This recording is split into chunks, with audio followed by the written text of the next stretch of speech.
Now, as we look at this image taken in Yosemite at dusk, we can see there's an obvious vignetting problem. And if we look at the photo information up here, the metadata, we see that it was shot at f2.8. And my mantra in my workshops is always shoot at 5.6 to 7.1 to get rid of vignetting. However, it was necessary to shoot at 2.8 because of the light conditions we had down there. I had to capture as much light as possible. So, when you're forced into those situations, what do you do to get rid of the inevitable vignetting that you're going to get as a result? Well, you're about to see one of the coolest things that Adobe Camera Raw does. It's worth, if they charge $50 for this program and it only did this one thing, I would still buy it.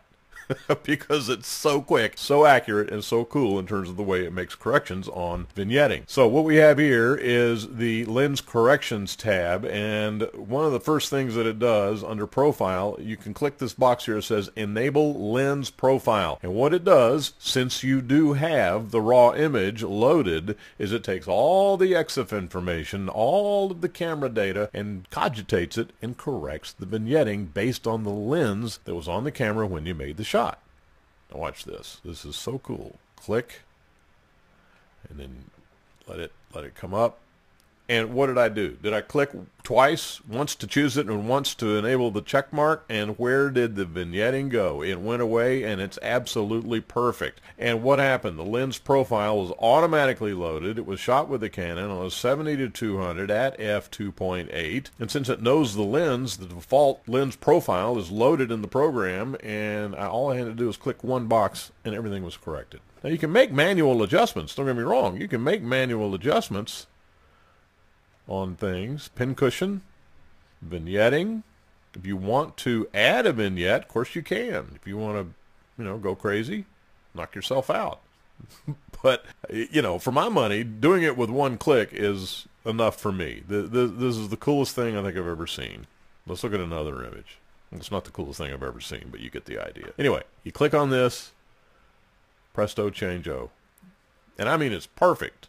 Perfect. How quickly can you go through and correct vignetting on your raw images doing it this way? Now, if you want to do it manually, be my guest. Here we go. Everything you ever wanted to do to an image can be done right here from the standpoint of pincushion, vertical, horizontal, all kinds of different ways to adjust the image. You're going to rotate it. You can do anything you want. So all of that can be done manually. Defringing, which is a lot like chromatic aberration. But I love this. This is the greatest thing I've ever seen.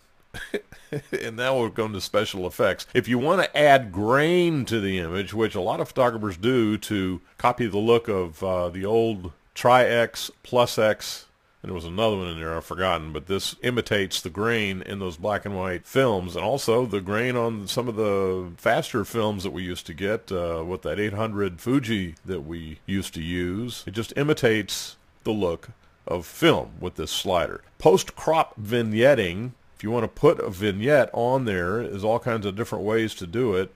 Paint overly, and then you can add a vignette if you want to. And in portraiture, it's a rather cool thing to do. You can adjust the midpoint.